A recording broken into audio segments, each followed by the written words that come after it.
반드시 합격하실 겁니다.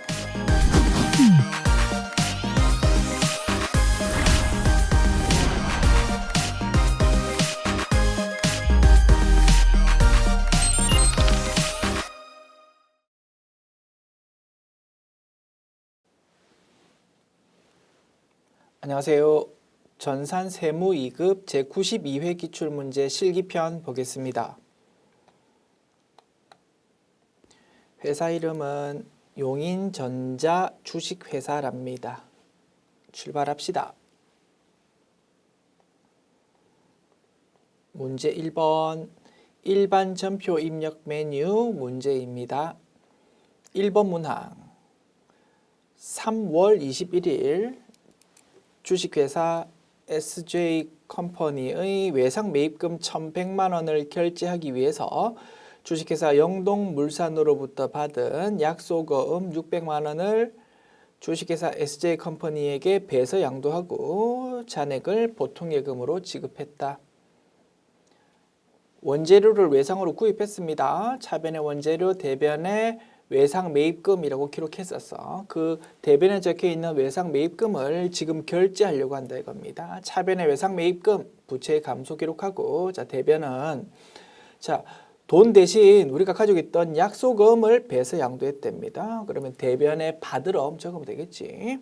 그리고 나머지 금액은 대변에 보통예금으로 적으면 될 겁니다.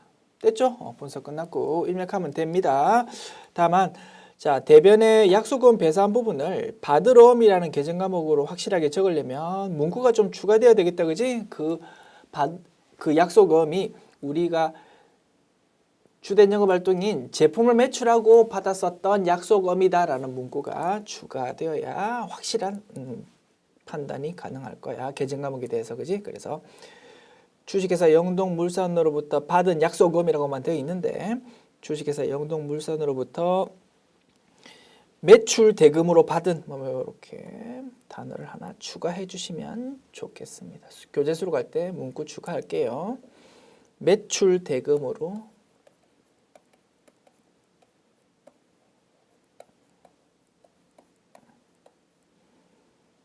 받은, 그지? 단어 하나 추가하겠습니다.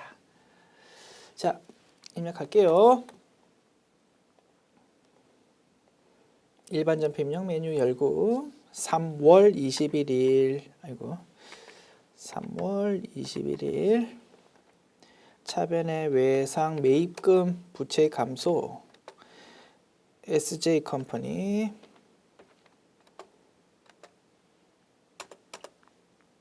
금액은 1,100만 원. 대변에 받을 어음이라는 자산의 감소, 그지? 받을 어음의 거래처는 어디입니까? 주식회사 영동물산이잖아, 그지? 영동물산 금액 600만 원. 대변에 보통예금 적으면 되겠습니다. 2번 문항 4월 30일 회사는 영업부서 직원들에 대해 확정급여형 퇴직연금, DB형 퇴직연금을 가입하고 있고요. 4월 불입액인 300만 원을 보통예금에서 지급했다. DB형 퇴직연금의 경우 연금을 불입한다 하더라도 직원에 대한 퇴직금 지급 의무가 여전히 남아있다고 했습니다. 따라서 연금에 불입했을 때 돈 주인은 누구라고? 여전히 회사 거라고. 따라서 불입한 돈에 대해서 퇴직연금 운용자산이라는 자산 계정 과목으로 계속 관리를 해야 된다고 했습니다. 그죠? 그래서 불입한 돈 300만 원을 차변을 뭘로? 퇴직연금 운용자산이라는 자산 계정 과목으로 기록하고 대변은 보통예금으로 기록하면 될 것이다. 됐죠? 입력합니다. 4월 30일 차변에 퇴직연금 운용자산이라는 자산으로 계속 관리한다. 300만 원. 그리고 돈을 뭘로 불입했다고요? 보통예금으로. 입력 완료. 3번 문항 5월 12일 당사는 자금악화로 주요 매입 거래처인 주식회사 상생유통에 대한 외상 매입금 4천만 원 중 3,800만 원은 보통예금으로 지급했고 나머지 금액은 면제를 받았답니다. 자, 대변에 적혀 있는 외상 매입금이 없어진다 그지? 차변의 외상 매입금 부채 감소 4천만 원 적고 대변에 보통 예금 3,800만 원 적습니다. 그리고 나머지 200만 원은 면제받았답니다. 기분 좋다 그지? 채무 면제 이익이라는 수익으로 기록합니다. 입력합시다. 5월 12일 차변에 외상 매입금 부채 감소 거래처는 주식회사 상생유통 금액이 4천만 원 그리고 대변에 보통 예금으로 돈 나가는 거는 얼마만 나갔다고요? 3,800만 원만 그리고 나머지 200만 원을 면제받았다고요? 채무 면제 이익 됐습니다. 입력 완료. 4번 문항 5월 25일 당사는 한 주당 발행가액 4천원 주식수 5만 주의 유상증자를 통해서 보통예금으로 2억 원이 입금되었고 증자일 현재 주식 발행 초과금은 2천만 원이 있다. 한 주당 액면가액은 5천 원이고 하나의 거래로 입력할 것. 유상증자다 그지? 자, 차변, 대변. 자, 발행가액 4,000원, 한 주당 4,000원이고 몇 주요? 5만 주. 그럼 돈 얼마 들어옵니까? 4,000 곱하기 5만 2억 원 돈 들어옵니다. 뭘로? 보통 예금으로.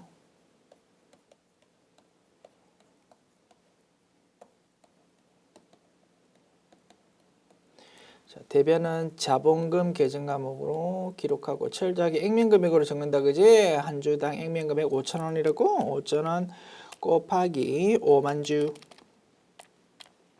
2억 5천만 원 적습니다. 액면금액으로 보았을 때 2억 5천만 원에 해당하는 주식을 발행했는데 돈은 조금만 들어왔다 이겁니다. 할인 발행했다 그지? 그래서 차변에 주식 할인 발행 차금 5천만 원 적고 싶은데 그냥 아무 생각 없이 그렇게 적으면 안 됩니다. 나의 반대 포지션 주식 발행 초과금이 혹시 있는지 살펴보아야 된다. 주식 발행 초과금이 있다 그지? 2천만 원. 그럼 요것부터 없애야 된다 이겁니다. 주식 발행 초과금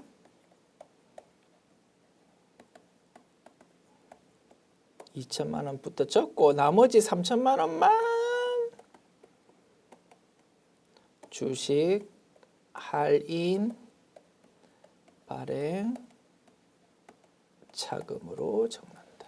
됐죠? 그래서 주식에 대한 거래에 대해서 이익 손실이 나왔을 때 그게 수익 비용이 아니고 재무상태표로 기록되다 보니까 인식을 할 때 나 항상 나의 반대 포지션이 있는지 먼저 살펴보자 하고 그거를 알고 있니를 물어보는 문제였다. 됐습니다. 요거 입력할게요. 5월 25일 차변에 보통예금 차변부터 할까? 차변 보통예금 2억 원 그리고 대변 할까? 대변 자본금 2억 5천만 원 그리고 이제 차변에 주식 발행 초과금 2천만 원 그렇게 하다 보니까 자연스럽게 차변에 적히는 주식 할인 발행 차금은 3천만 원이 될 수밖에 없다. 됐죠? 6번 문항, 5번 문항 6월 15일 단기매매증권으로 보유 중인 주식회사 33의 주식 장부가액 5천만 원을 전부 4,700만 원에 처분했다. 주식 처분 수수료 4만 5천 원을 차감한 잔액이 보통예금으로 입금되었다. 단기매매증권의 처분거래다 그지? 가지고 있던 단기매매증권을 팔아먹었다 이겁니다. 4,700만 원에. 자, 분석해볼까? 단기매매증권 없어지니까 대변에 적어서 자산의 감소 기록하겠지. 5천만 원. 그리고 차변에 돈 들어오는 거 적습니다. 보통 예금으로 돈 들어왔다고.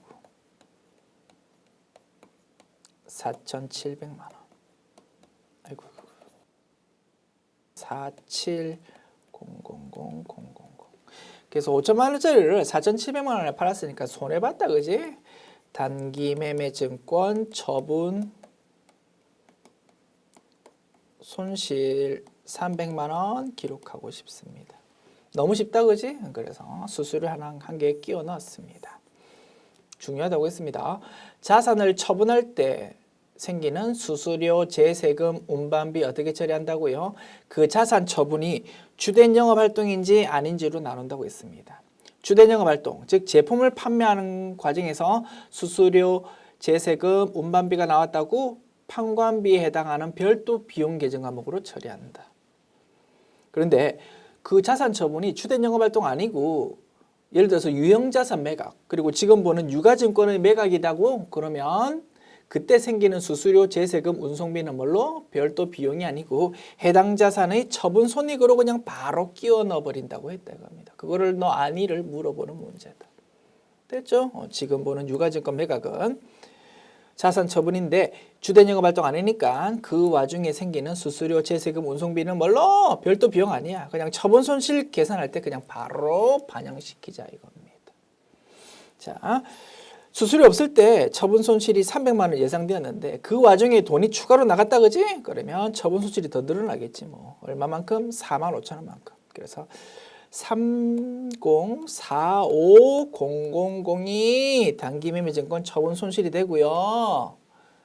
그지? 보통 예금이 이제 4,700만 원에서 좀 작게 들어온다 이겁니다. 4,700만 원에서 45,000원 차감한 금액이 들어온다. 4695500 됐지요? 이렇게 거래 분석할 수 있다. 입력합니다. 자, 분석한 내용 슬쩍슬쩍 보면서 입력할게요. 자, 6월 15일.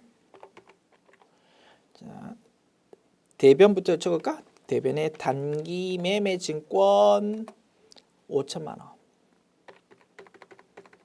그리고 차변에 보통 예금 들어오는 게 얼마? 4695500. 그지? 4695500. 그리고 차변에 단기 매매 증권 처분 손실이 그지? 300만 원인 줄 알았는데 304만5천원으로 조금 더 늘어나게 되더라. 됐습니다. 일반 전표 입력 메뉴 입력했고요. 메뉴 닫습니다.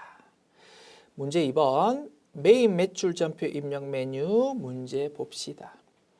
1번 문항 6월 13일 제조한 전자제품을 주식회사 대한에게 판매하고 다음과 같은 전자세금 계산서를 발급했고 판매대금은 전액 다음 달에 받기로 했다.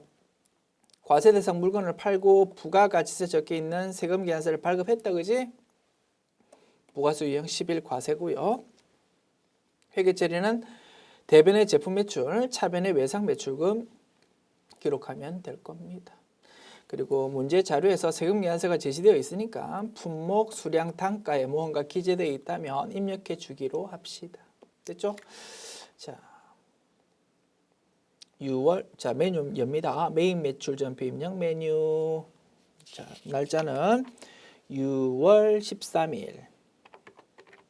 유형 10일 과세, 품목의 전자제품, 수량의 30, 단가에 50만 원 기록하면 1,500만 원과 150만 원이 자동 기재되고요.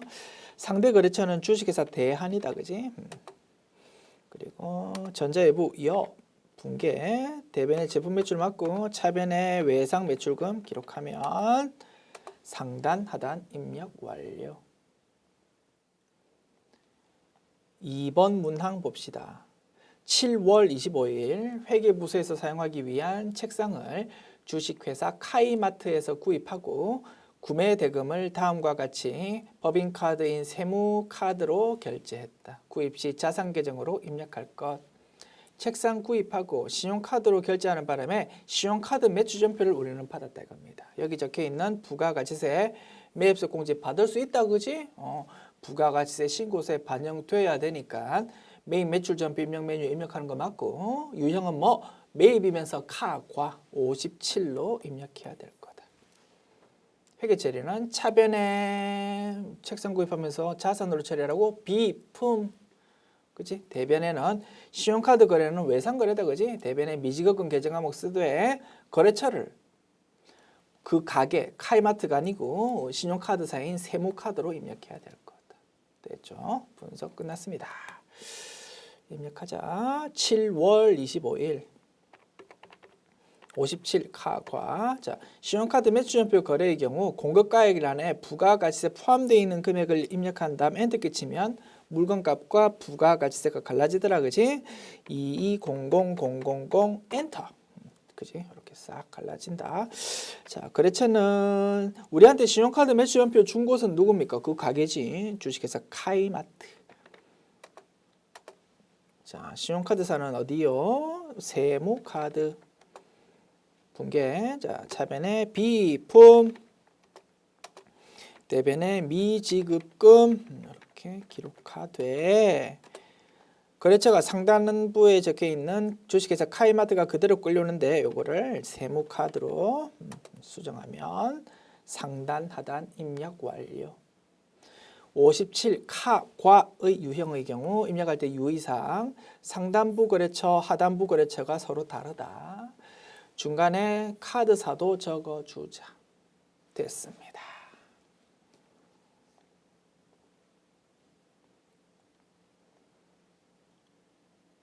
(3번) 문항 9월 15일 생산부문의 매입 거래처에 선물을 전달하려고 주식회사 영선으로부터 선물 세트 공급가액 150만 원, 부가가치세 15만 원을 매입하고 전자세금 계산서를 발급받았다. 대금 중 30만 원은 즉시 보통예금으로 지급했고 나머지는 한 달 후에 주기로 했다. 우리가 물건 구입하고 부가가치세 적혀있는 세금 계산서 받았습니다. 매입세 공제 받을 수 있으면 50일 과세, 받을 수 없다면 54 불공이다 그지? 자 받을 수 있다 없다 못 받는다 이겁니다. 왜? 거래처에 선물로 줄 거거든. 접대 관련 지출. 따라서 부가수유형 54 불공이고 회계 처리는요 차변의 접대비 다만 코드 번호 유의하자. 우리 영업부서에서 우리 물건 좀 많이 앞으로도 구입해 주세요. 팔기 위한 영업부서에서 앞으로도 좀 많이 팔아주세요라는 차원에서 접대했다면 800번대 코드 판관비 쓰겠지만 지금은 뭡니까? 생산 부문에서 우리한테 원재료 공급해주는 거래처에다가 앞으로 우리한테 싸고 좋은 물건 좀 많이 공급해 주세요라는 차원에서 접대했으니까 코드 번호는 500번대 코드의 접대비로 입력해야 될 거다. 그지? 대변은요 돈을 보통예금 그리고 나중에 주기로 했으니까 보통예금과 미지급금으로 기록하면 되겠다. 분석 끝났지요? 자, 9월 15일 54 불공이고 공급가액은 150만 원, 부가가치세 15만 원, 거래처는 주식회사 영선, 전자회부 여, 분계, 자 불공제 사유 적어야 되겠다, 그지? 접대 관련 지출.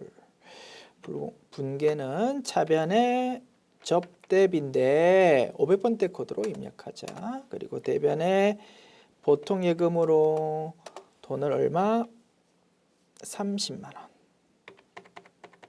그리고 나머지는 돈 나중에 주기로 했다고 미지급금 적으면 되겠지. 됐습니다. 입력 완료. 54 불공이다 보니까 차변에 부가세 대급금 나올 여지가 없어. 공급가액과 부가가치세 합한 165만 원 자체가 차변 계정항목 금액으로 기록된다. 됐습니다. 4번 문항 9월 22일 당사의 보통예금 계좌에 110만 원 부가가치세 포함이 입금되어 확인한 바 동금액은 비사업자인 김길동에게 제품을 판매한 것이다. 단 별도의 세금 계산서나 현금 영수증을 발급 안 했고 거래처는 입력하지 않아도 무방하답니다. 과세 대상 물건을 팔았는데 세금 계산서나 현금 영수증 등의 증빙을 아무것도 발급 안 했답니다. 유형 14건별.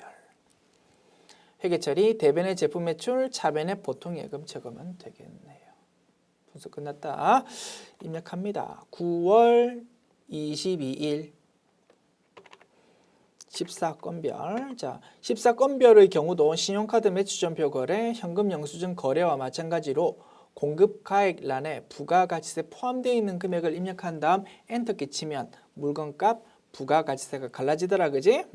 그 기능 활용하면 조금 더 편하게 작업할 수 있을 겁니다. 110만 원 엔터. 그러면 100만 원과 10만 원으로 갈라지더라.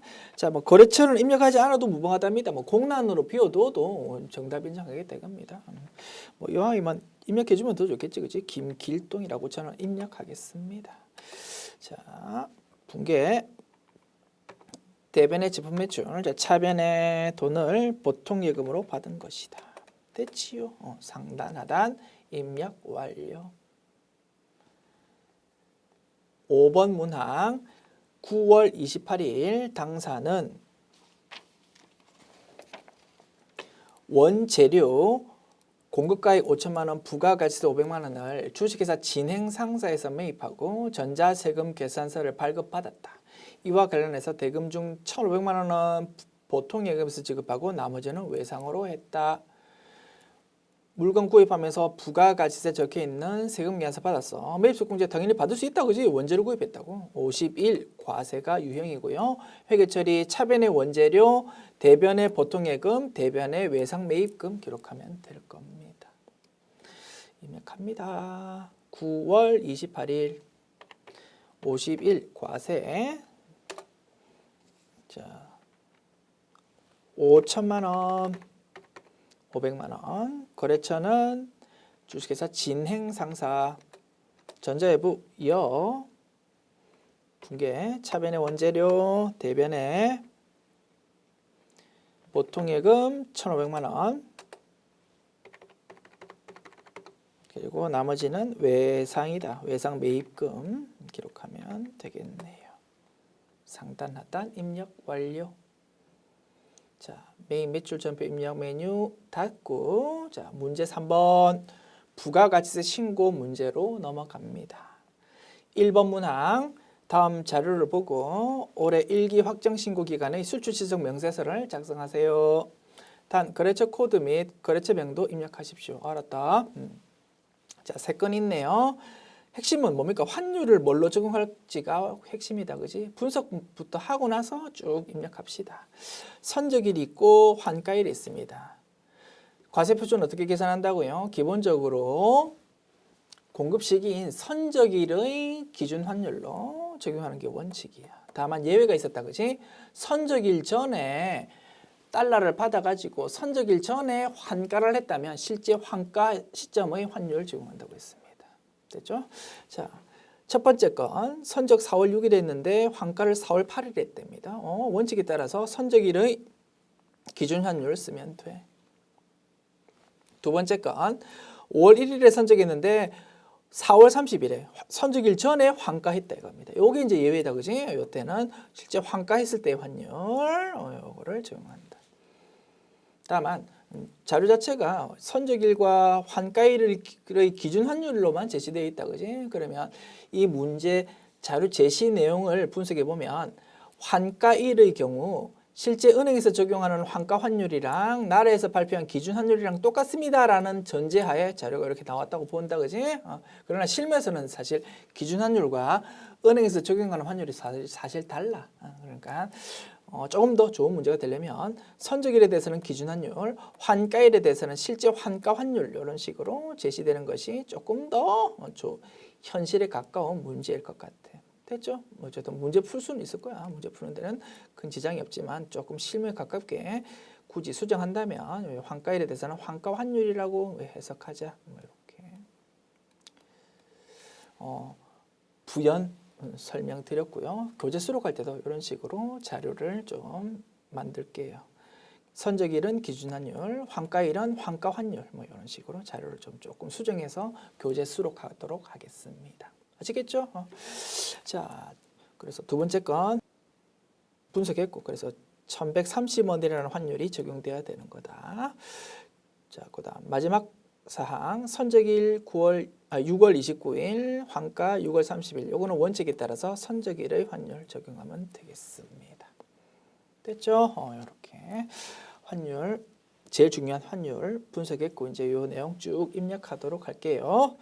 자, 부가가치 모듈을 눌러서 수출 실적 명세서 메뉴 엽니다. 자, 기간 1기 확정 4월부터 6월. 자, 수출 신고 번호. 그지? 글자가 작다. 자, 보고 쭉 입력합니다. 13042 1004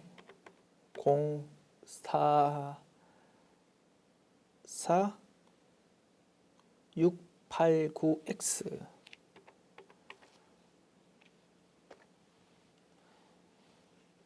됐죠?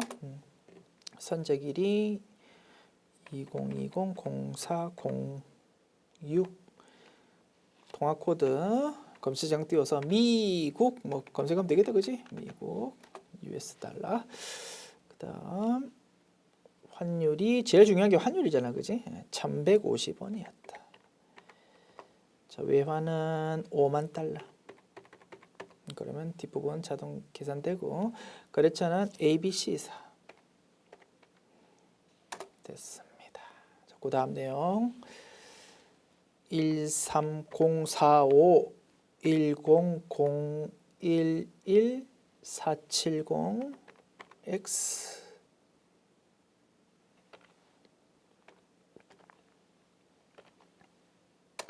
자, 2020-0501이 선적일이고 통화코드 미국. 자, 1130이 적용되는 환율이고 6만. 그 다음에 거래처는 DEF4. 자, 그 다음에 130 64 25 24 7 041 X. 2020 0629 됐지요. 이번에는 중국이네. 중국. 그 다음에 70만 위안. 환율부터 저기 된다, 그지? 170. 그리고 70만 위안이라고 700000 됐습니다. 그 다음에 베이징.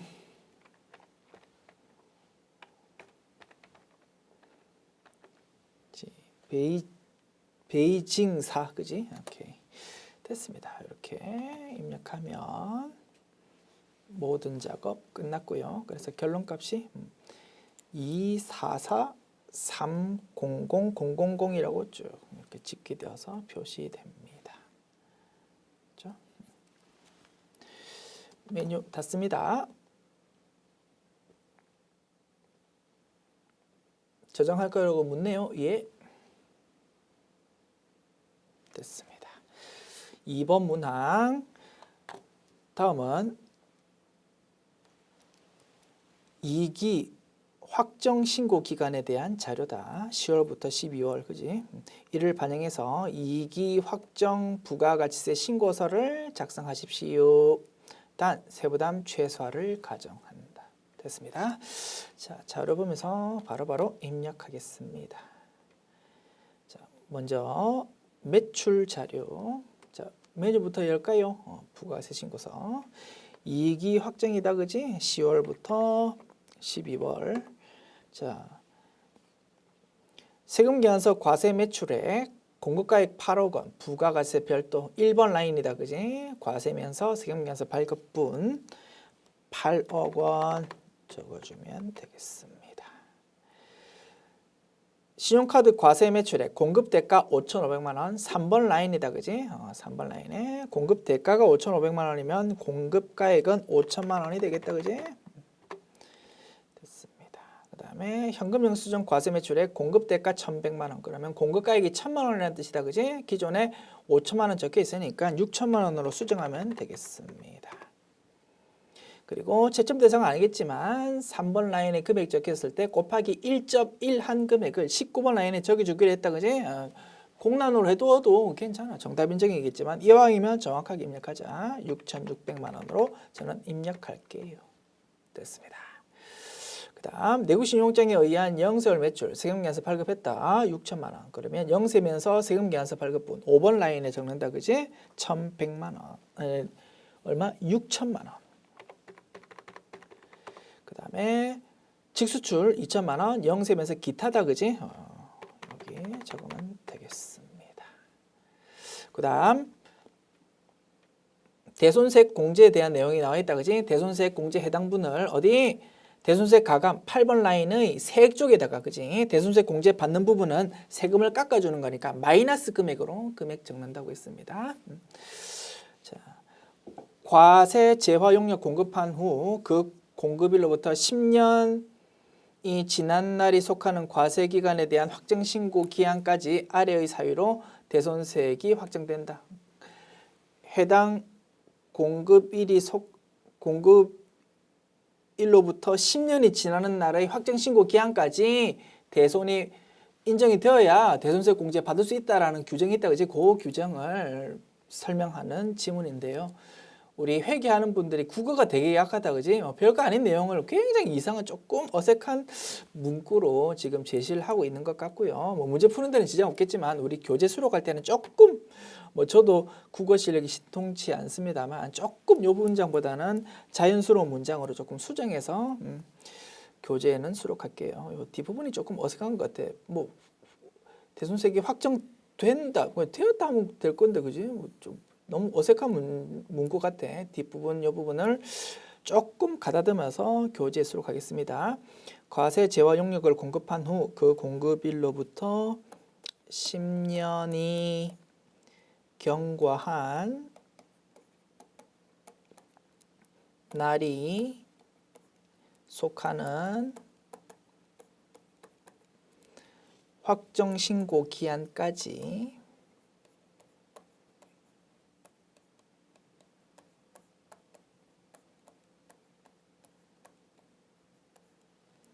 아래의 사유로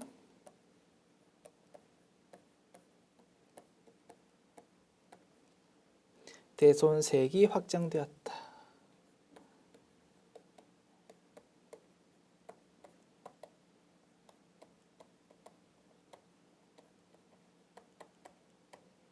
이렇게 조금 자연스러운 문장으로 한번 고쳐보았습니다. 이렇게 교재 수록할게요.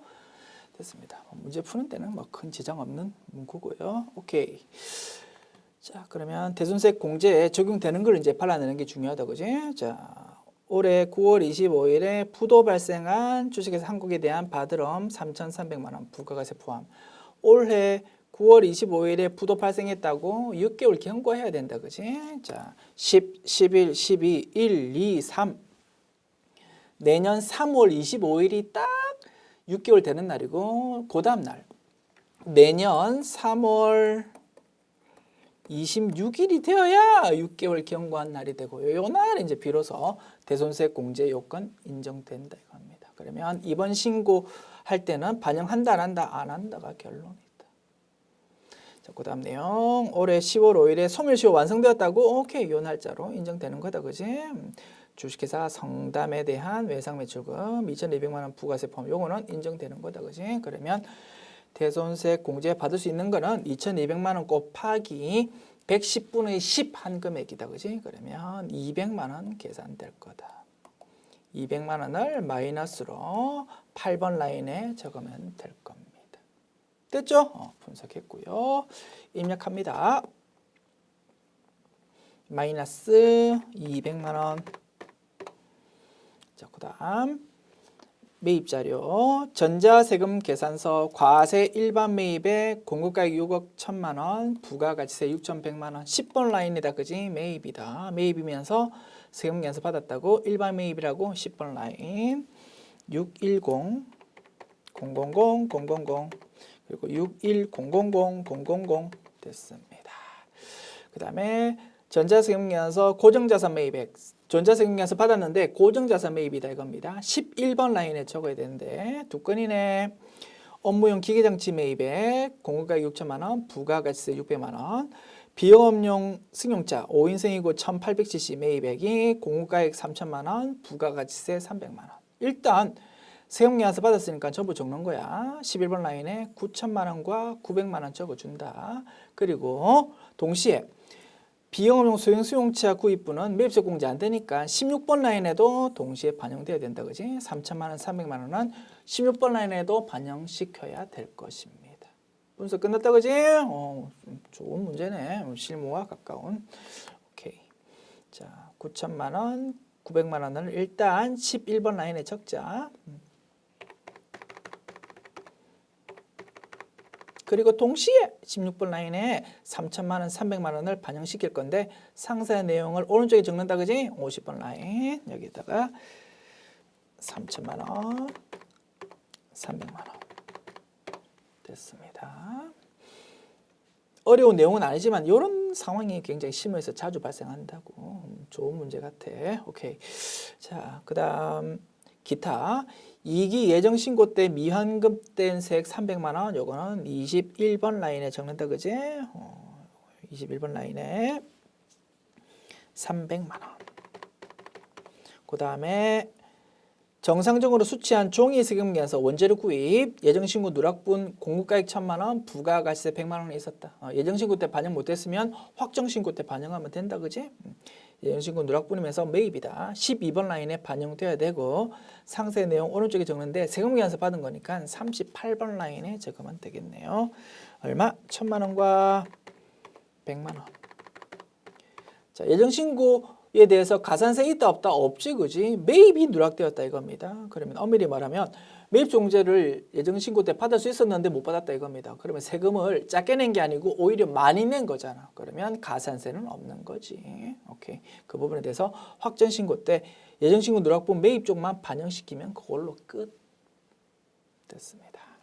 그 다음 매출 자료 중 전자세금 계산서 지연 전송분이 있네요. 500만 원과 50만 원. 이 부분은 가산세를 내야 되겠다, 그지? 지연 전송 가산세.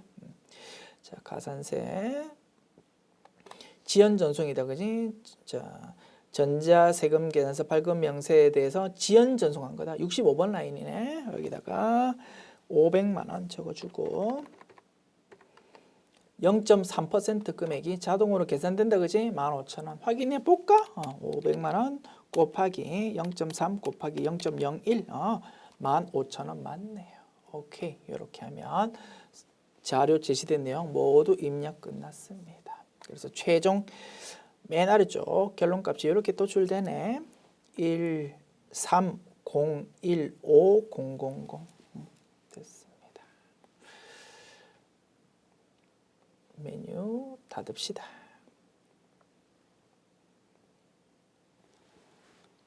문제 4번 기말 수정 붕괴.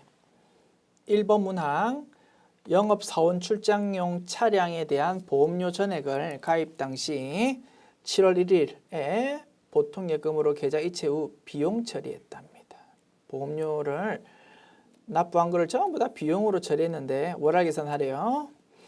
올해 1월 7월 1일부터 내년 6월 말까지였답니다. 그러면 내년분이 분명히 섞여 있다, 그지? 이 부분은 올해 비용 아니다, 그지? 그럼 비용이 너무 크니까 대변의 보험료라는 비용의 감소 적고 차변의 선급 비용이라는 자산의 증가로 기록해야 될 거다. 됐죠? 자, 1,000만 원. 1,000만 원이 1년치야. 나누기 12 하면은 딱 안 떨어지는 값이 나오네. 그러면 그냥 이런 식으로 계산합시다. 1,000만 원이 12개월치인데 내년 해당 분이 6개월이잖아. 그지? 내년 분을 발라내자. 그러면 1,000만 원의 절반이니까 500만 원 뭐 이렇게 계산할 수 있겠네. 그래서 차변에 500만 원 선급 비용, 대변에 보험료 500만 원 그렇게 기록하자. 수동 계산이다 그지요? 일반 점표 입력 메뉴에 입력할게요. 회계관리 모듈 눌러서 일반 점표 입력 메뉴 열어서 12월 31일자로 입력하자. 선급 비용 500만 원. 대변에 보험료라는 비용의 감소 코드 번호는요. 영업팀이니까 800번대 코드로 입력해야 될 거다. 됐습니다. 2번 문항 9월 1일 기업은행으로부터 2억 원을 연 3% 이자율로 1년간 차입했다. 이자는 원금 상환과 함께 1년 후에 지급할 예정이다. 월할 계산하십시오. 보통예금에서 지급할 예정이다. 지금 보통예금 나간 거 아니야. 내년에 나갈 거다 이겁니다. 그죠? 그러면 올해 입장에서는 돈이 아직 하나도 안 나갔어. 그래서 장부에 비용으로 하나도 기여료가 안 했는데 철저하게 발생주의로 회계 처리해야 된다. 그지? 돈 안 나가도 차변에 이자 비용 인식하자. 얼마만큼을? 올해 해당 분만큼을. 2억 원 곱하기 3% 계산하면 600만 원 계산됩니다. 요게 1년치인데 그지? 1년치 이자인데 올해 해당 분은 몇 달치? 자, 9월 1일부터 9, 10, 11, 12 4달치입니다. 요거 곱하기 12분의 4 하면 이제 올해에 인식해야 될 이자 비용이 톡 튀어나온다. 200만 원 계산되네요. 그지? 그래서 차변에 이자 비용 200만 원. 아직 돈 안 주어 지급하지 않아도 이자 비용 인식하자. 차변에 이자 비용 그리고 대변에 미지급 비용 부채의 증가 200만 원 기록한다. 됐습니다. 자, 차변에 이자 비용 200만 원 대변에 미지급 비용 부채의 증가다. 그죠? 200만 원 기록하면 입력 완료. 3번 문항 당사가 기말에 공장에서 보유하고 있는 재고자산은 다음과 같다. 추가 정보를 고려하여 결산에 반영하십시오. 자, 현재 공장 창고에 있는 재고자산은 이렇답니다. 그런데 추가 정보를 고려하자 이거지. 매입한 원재료 1940000원이 운송 중이랍니다. 선적지 인도 조건으로 구입했대. 선적지 인도 조건이라면 영국에서 선적하는 순간 우리 물건이 되어버린다 이겁니다. 그러면 배에서 12월 31일 현재 배로 통통통통 실려오고 있는 물건 주인은 누구라고? 우리 거라고. 따라서 창고에 없더라도 요 부분도 합산해야 될 것이다. 됐죠? 그래서 원재료 기말 금액을 얼마? 150만 원이 아니고 150만 원 플러스 1940000 한 344000으로 기록하자. 됐죠? 그 다음에 기말 조용품은 건드리는 거 없네. 그냥 630만 원 그대로 기록하면 되고. 자, 그리고 기말 제품은 창고에 있는 게 650만 원 밖에 안 되는데 요거 고려해야 되는데 당사의 제품, 적송품 4850000원을 수탁업자들이 보유 중이랍니다. 위탁 판매 용도래. 우리 회사가 홈쇼핑에 물건 좀 팔아주세요라고 맡긴 게 있다 이겁니다. 그런데 아직 안 팔렸어. 그리고 그게 홈쇼핑 창고에 있다 이겁니다. 물건 주인 누구라고? 여전히 우리 거라고. 그래서 650만 원 플러스 4850000 합한 거를 제품의 기말 금액으로 적어야 될 것이다. 650만 원 플러스 4850000 하면 1135000 나옵니다. 1135000.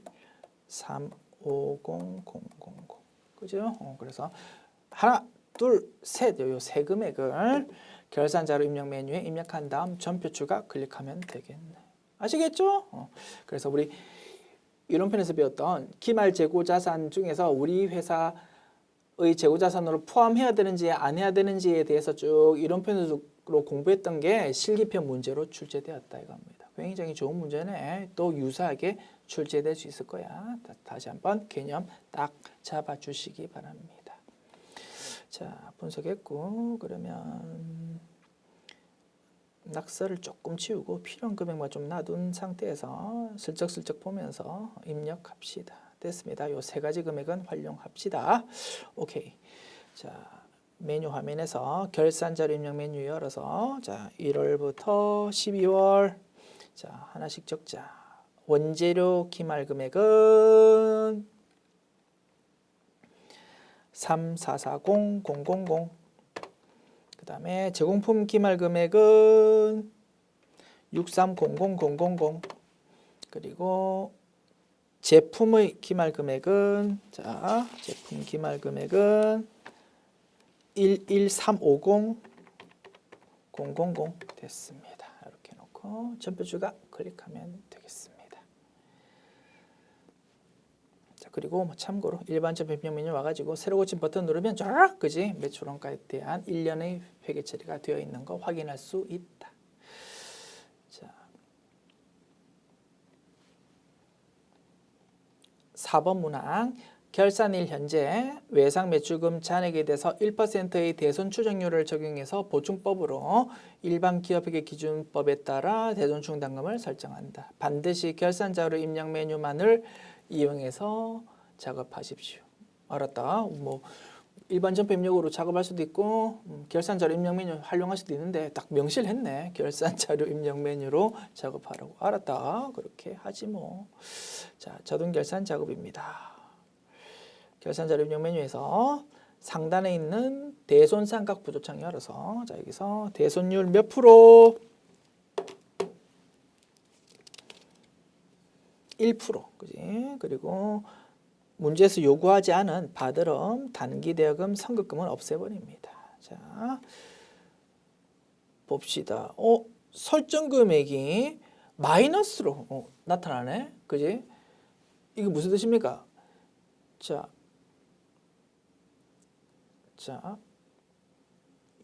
외상 매출금 잔액이 659940000이잖아. 그지?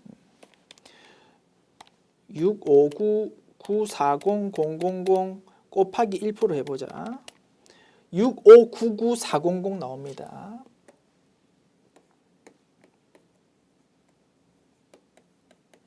요게 목표치야.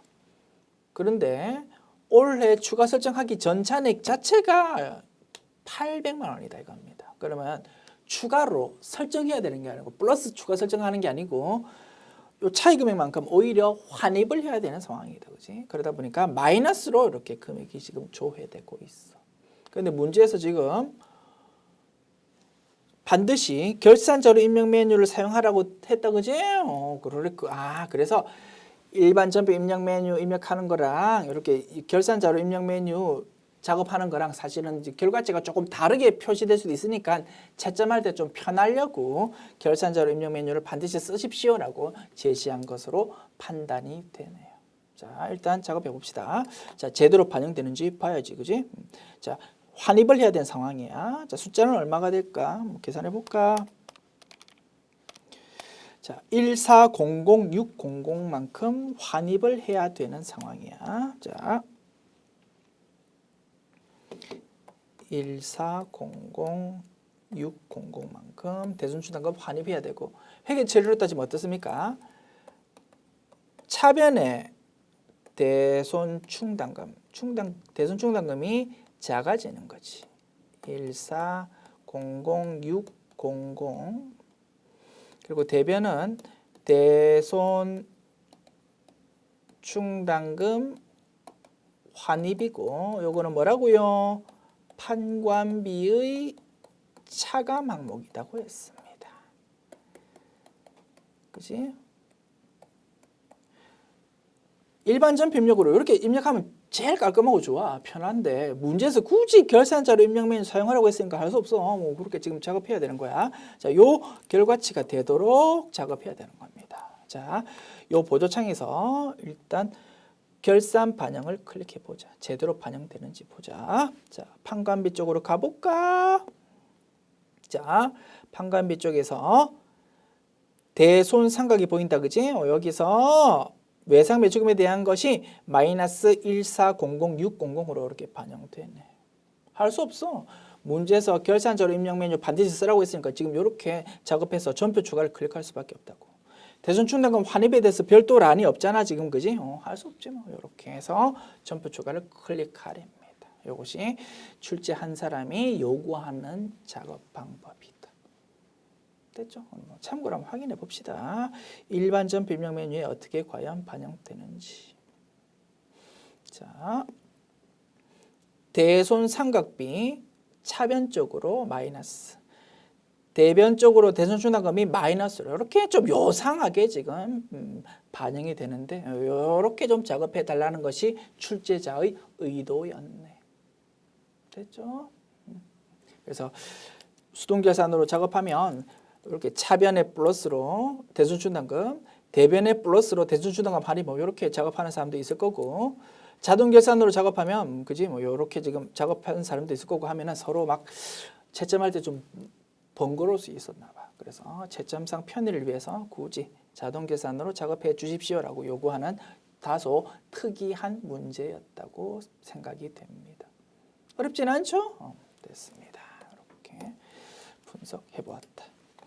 자, 그러면 4번 문항까지 풀었고요. 5번 문항 갑니다. 결산 마감 전 영업권, 무형자산, 잔액이 3천만 원이 있었고 이 영업권은 올해 5월 20일에 취득한 것이었다. 무형자산에 대해서 5년간 월할 균등 상각하고 상각기간 계산 시 1월 미만 기간은 1월로 한답니다. 무형자산이 상각 문제인데 조금 싱거웠네. 올해 말고 과거에 무형자산 구입했다면 무형자산 상각에 대해서 직접법으로 회계 처리하므로 해당 주 취득원가가 아니고 미상각 잔액이 재무상태표에 표시된다. 그지? 그러면 제 자료에서 제시된 미상각 잔액 가지고 정액법으로 계산할 때 총 내용연수가 아니고 잔존 내용연수를 사용한다라는 것이 무형자산 상각 문제의 핵심이다 이겁니다. 일반적으로 그렇게 출제가 많이 되는데 이 문제는 올해에 취득했다라고 문제가 제시되다 보니까 그냥 자료 제시 자체가 올해의 취득 원가가 제시되고 있는 거다. 됐죠? 조금 싱거운 문제로 분석이 되고요. 그러면 5년이라는 총 내용연수 그대로 쓰면 된다. 그지? 자, 상각 방법에 대해서 언급이 없다 하더라도 없다고 당황할 필요 없다. 그지? 정액법으로 보면 된다. 특별한 언급 없다면 정액법. 잔존가치에 대해서 언급 없다고 당황할 필요 없어. 잔존가치 0원으로 보면 된다고 했습니다. 자, 3천만 원. 취득원가 마이너스 잔존가치 나누기 총 내용연수. 그러면 곱하기 5분의 1로 표현할까? 그런데 올해 5월 달에 구입했거든. 월할 계산하라고 했습니다. 그리고 1월 미만은 없는 걸로 간주하랍니다. 그러면 5, 6, 7, 8, 9, 10, 11, 12, 8달치를 삼각해야 되겠네. 이렇게 계산하면 되겠다. 자, 3천만 원 나누기 5 하면 1년치가 600만 원인데 곱하기 8 나누기 12 하면은 400만 원으로 계산됩니다. 됐죠? 400만 원을 수동 계산을 해도 되고 자동 계산으로 작업해도 될 것이다. 됐습니다. 자, 저는 자동 계산으로 이제 작업할 거고, 자, 문제 분석 끝났고, 자, 문제 푸는 데는 큰 지장 없지만 조금 어설픈 내용들이 몇 가지 있네요. 자, 문제 교재 수록할 때는 조금 보완해서 수록할게요. 자, 첫 번째, 우리 K1의 프로그램에는 무형자산 상각비에 대해서 800번대 코드만 설정이 되어 있어, 등록이. 그러다 보니까 검색 자체가 800번대 코드만 검색된다고. 그러나 이론적으로는 뭐라고 배웠습니까? 무형자산 상각비도 제조원가와 관련되어 있다면 제조원가로, 그렇지 않다면 판관비로 본다고 했다. 그지? 그러면 이론에 따라서 그렇게 볼 수 있는 거니까 설사 800번대 코드만 검색된다 하더라도 조금 부연 설명 붙여주는 게 정확한 문제겠지. 비용은 판매비와 관리비로 분류하고 라는 문구 추가합니다.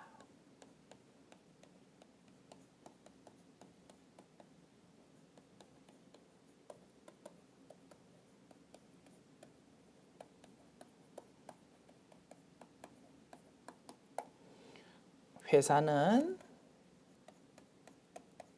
무형자산에 대해서 5년간 월할 기준으로 생각한다라고 문구 보완하겠습니다. 그리고 월할 상각까지는 뭐 알겠다, 그지? 그런데 상각기간 계산시 1월 미만은 1월로 한다, 좀 어색하다, 그지? 사실은 이런 내용은 법인세법에서 배우게 되는 내용입니다. 전산세무 1급에서 그 법인세법 내용을 지금 회계, 일반 기업회계 기준에 따라서 푸는 회계 문제에 막 접목시켜가지고 좀 엉망이 좀 짬뽕이 좀 된 것 같아. 실무에서는 사실은 뭐 이런 거 별로 고민 없이 그렇게 합니다만 사실은 시험에서는 회계 기준에 따라서 정확한 회계 관점에서 접근해야 되잖아, 그지? 법인세법하고 함부로 짬뽕 시키면 안 돼.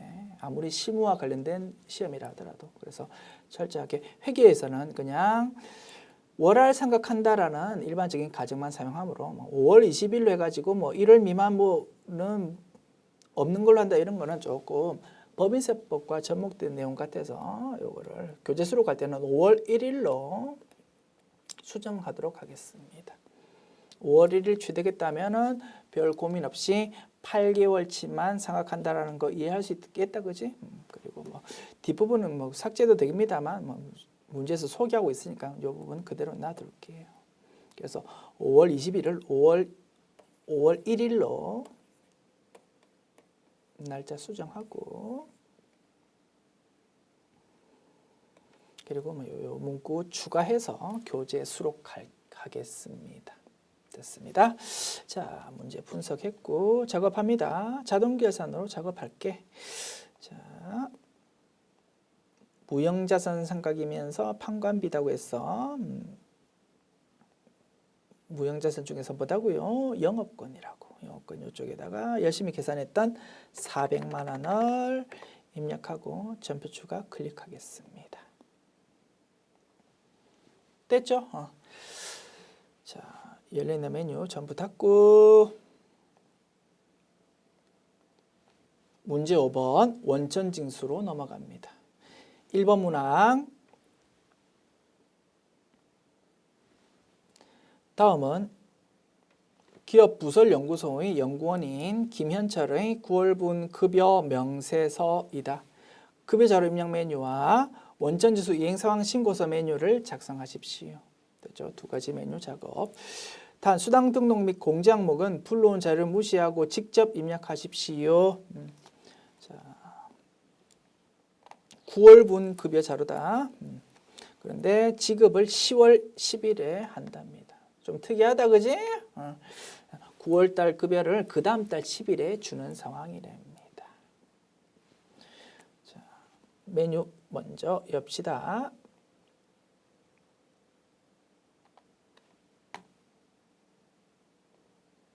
원천징수 모듈 누르고 급여 자료 입력 메뉴 엽니다. 자, 9월달 급여다. 귀속연월 9월. 지급을 특이하게도 10월 10일에 한답니다. 자, 그 다음에 누구? 김현철한테 지급하는 거랍니다. 자, 일단 기본적인 세팅은 했고 화면 약간 올려가지고 자, 이렇게 자료 보면서 하나씩 입력하겠습니다. 자, 일단 수당공제 버튼 눌러서 비과세 표시 여부 체크합니다. 확인 버튼 누르면 과세는 검정색, 비과세는 파란색으로 표시된다, 그지? 작업하기 한결 수월할 것이다. 자, 기본급 250만 원. 자, 그다음 직책수당 30만 원.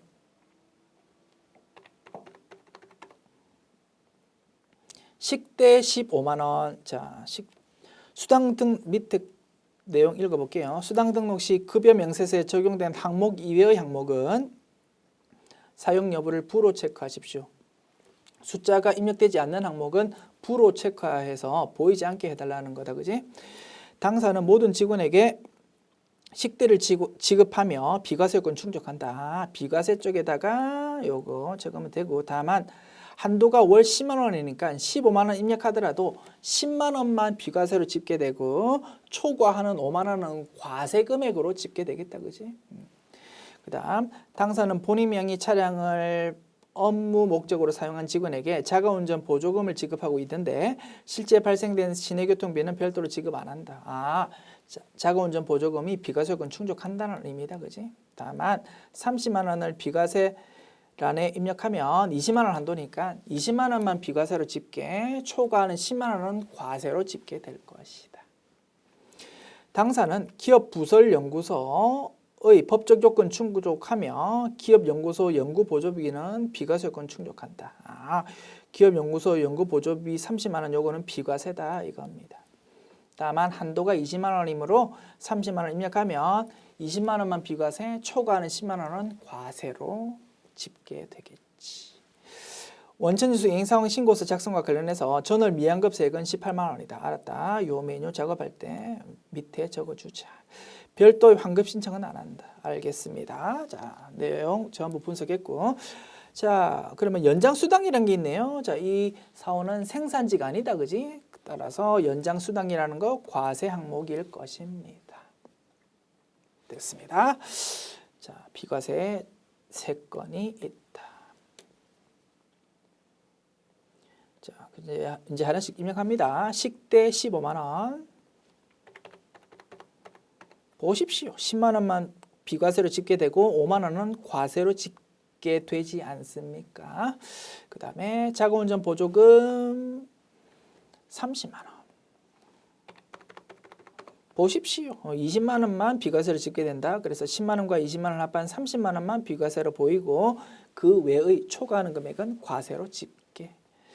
자, 연장수당을 야간근로수당 이쪽에 입력해도 되겠지. 왜냐하면 이 사람은 생산직이 아니기 때문에 사원등록 메뉴에, 자, 참고로 열어볼까? 사원등록 메뉴에, 자, 김현철은 생산직 여부 부로 되어 있고 연장근로 비과세가 부로 체크되어 있어. 그렇다 보니까 야간근로수당이 비과세가 아니고 과세로 처리될 수밖에 없다 이겁니다. 야간근로수당 파란색 이쪽에다가 그냥 연장수당이라는 거 입력해도 과세로 집계될 거야. 한번 보여줄까? 참고로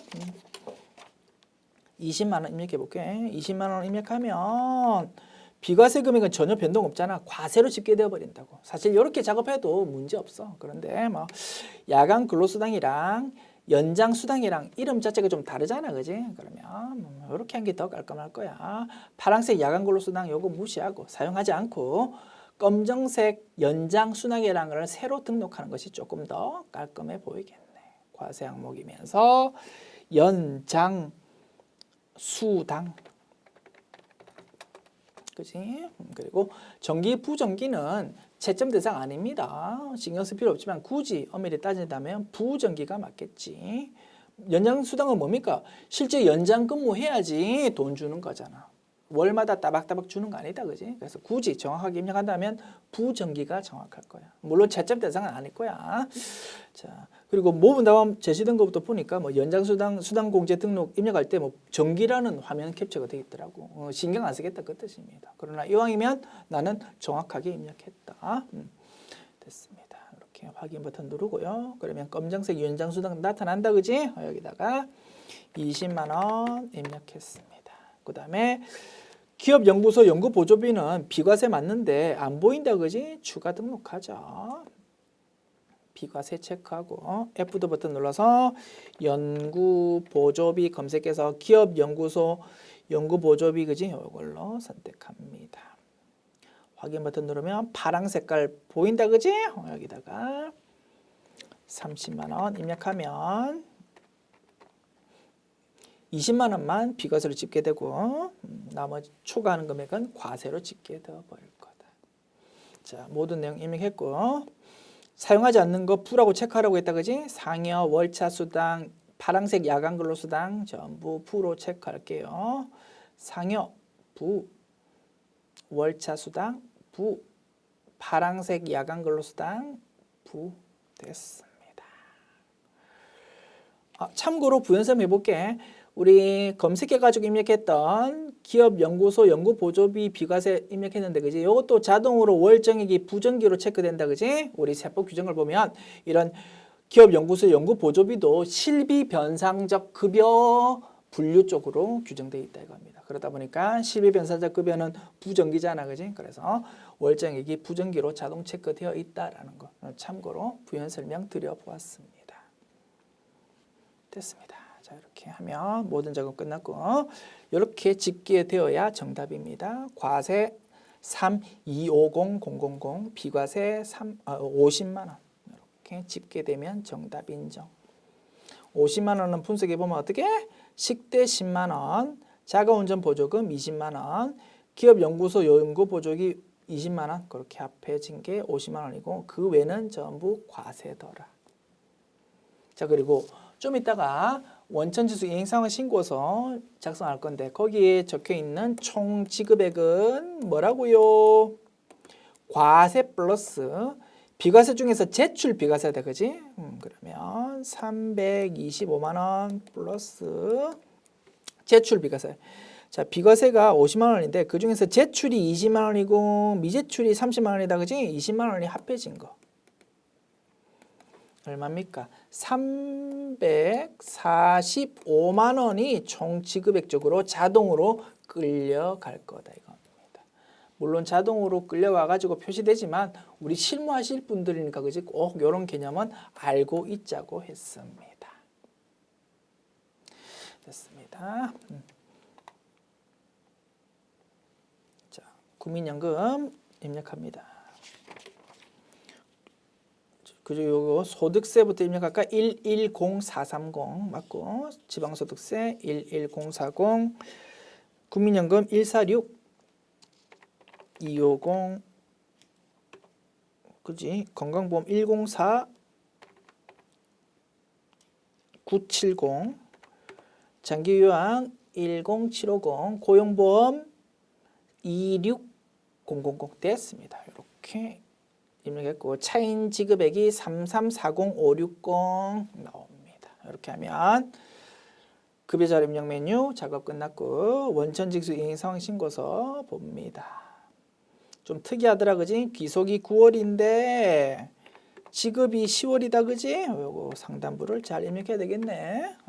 이렇게 하면 조금 전 입력했던 내용 끌려오고 총 지급액 우리 분석한 내용대로 345만 원 끌려오고 소득세 등이라고 되어 있는 거는 지방소득세 입력 안 돼. 올리 나라에 납부하는 소득세 얼마였습니까? 110430 요것만 끌려온다 이겁니다. 됐지? 이렇게 두 가지 금액 확인했고 너무 싱겁다, 그지? 확인만 하기 싱거우니까 항상 전월 미환급 세기 제시되더라. 18만 원 아래쪽에 입력합니다.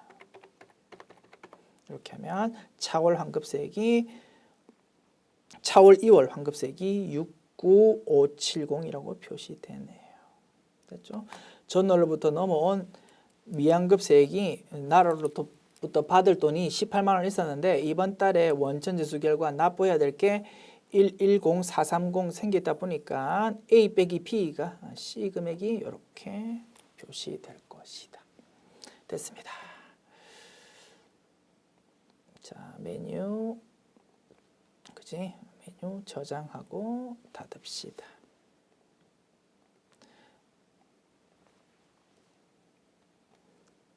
(2번) 문항 올해 6월 1일 입사한 최민국의 전 근무지 근로소득 원천징수 영수증 자료와 연말정산 자료가 다음과 같다.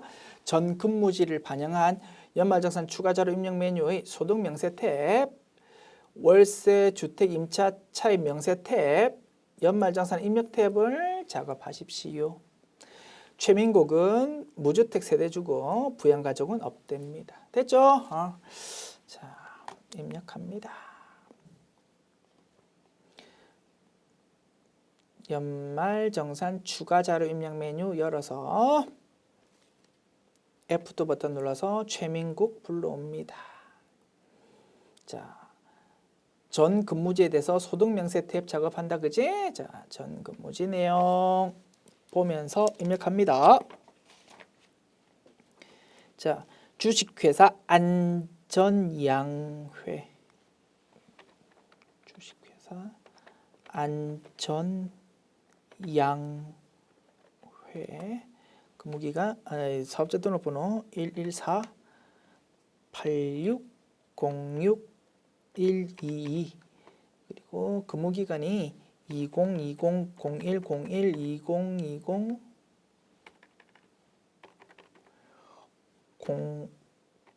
531.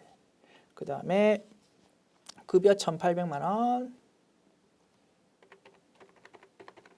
그리고 상여가 200만 원. 그 다음에 자, 국민연금이 지금 자료 보고 있는 거 알죠? 요 위에 거 적었고, 그 다음에 요 국민연금, 건강보험, 장기요양, 고용보험 적고요. 요 문제에서 핵심은 뭡니까? 기납부세액이다, 그지? 기납부세액을 과연 뭘로 적을까? 결정세액이 있고, 기납부세액이 있고, 차감징수세액이 있는데, 뭐 결정세액 라인에 적혀 있는 요거를 전 근무지에서의 기납부세액으로 적는다. 요것이 핵심이었습니다. 그지? 자, 요거 보면서 적을게요. 국민연금 96만 원. 자, 전 근무지 내용 쭉 하단으로 가서 자, 화면을 좀 작게 만들게요.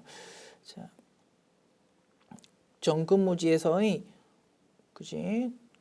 국민연금이 여기 라인이다. 얼마입니까? 960 000. 그 다음에 건강보험이 785 000. 그 다음에 장기요양이 49600. 그 다음에 고용보험 134 000.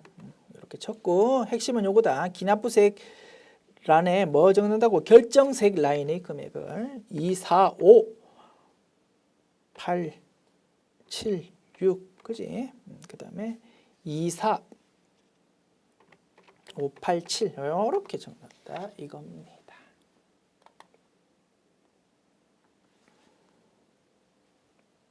자, 소득명세 탭 작업 끝났고, 연말정산 관련 자료 보면서 입력합니다.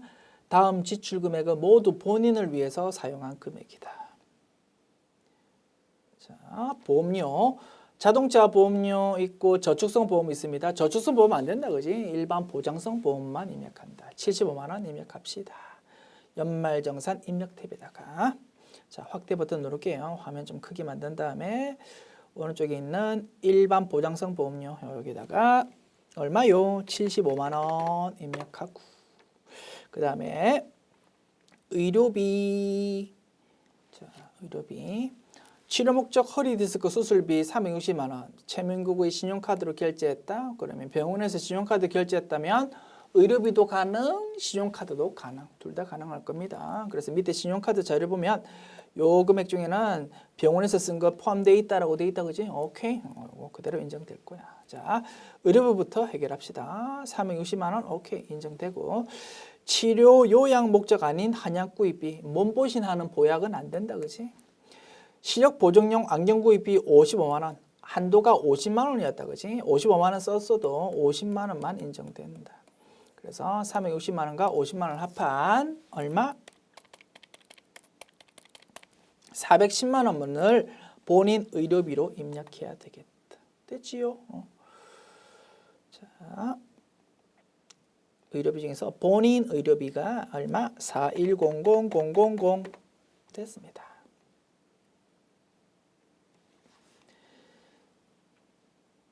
자, 그 다음에 교육비. 대학원 등록금. 본인의 경우 대학원 된다, 그지? 영어 학원비인데 업무 관련성 없답니다.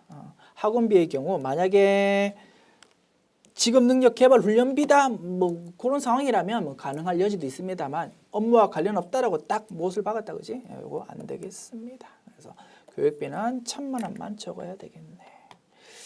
자, 교육비 본인 교육비다, 그지? 1,000만 원. 그 다음 기부금. 종교단체 기부금 300만 원 되고요. 종교단체 외의 지정기부금 단체에 기부한 당의 기부금 10만 원. 둘 다 된다, 그지? 300만 원과 10만 원. 종교단체 300만 원. 자, 종교단체의 당의 기부금. 올해 쓴 거다. 300만 원. 300만 원 맞지, 그지? 300만 원. 그리고 종교단체 아니면서 지정기부금 단체, 종교단체 외 당해기부금 여기다가 10만 원 됐습니다. 확인 버튼 누르고 그러면 그지 종교단체에 300만 원, 종교단체 외 지정기부금에 10만 원 딱 이렇게 표시됩니다. 그 다음에 신용카드, 자 신용카드 3,400만 원인데 이 중에서 800만 원은 본인이 근무하는 법인의 비용 해당분이랍니다. 이건 안 된다, 그지? 3,400만 원에서 800만 원을 빼야 돼.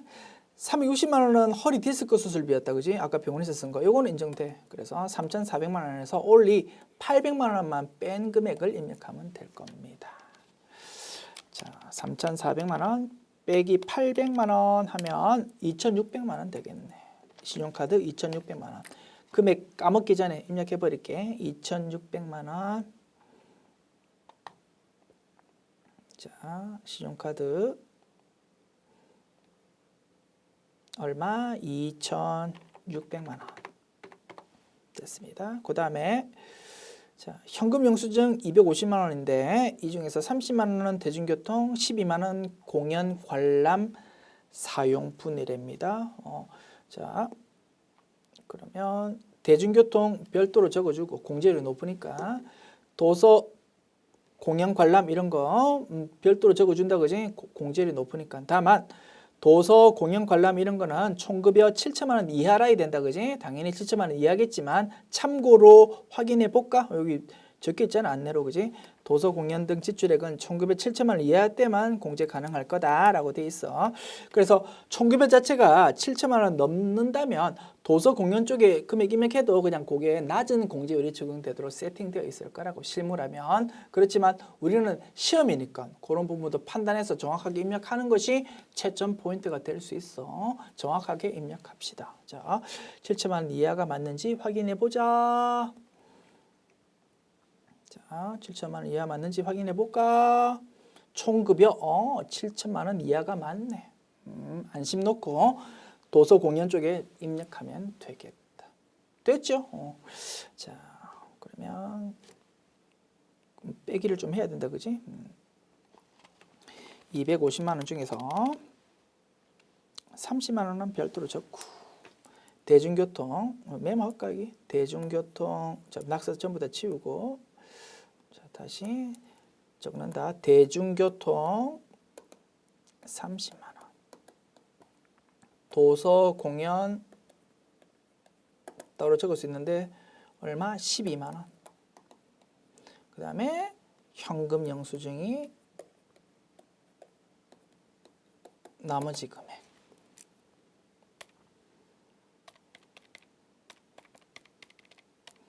(2080,000) 됐죠? 이렇게 계산했습니다. 입력합니다.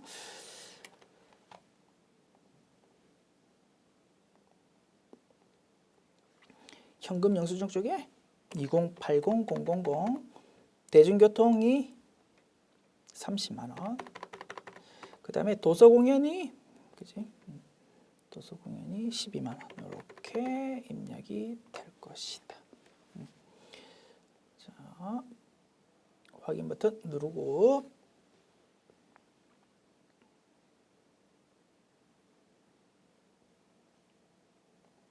자, 마지막 항목이 월세 자료다, 그지? 됐죠? 월세 자료가 마지막이다. 자,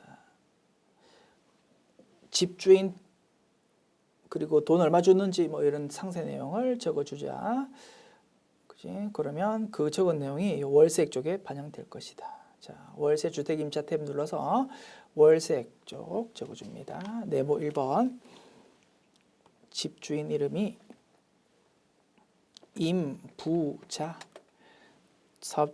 주민등록번호가 6311241655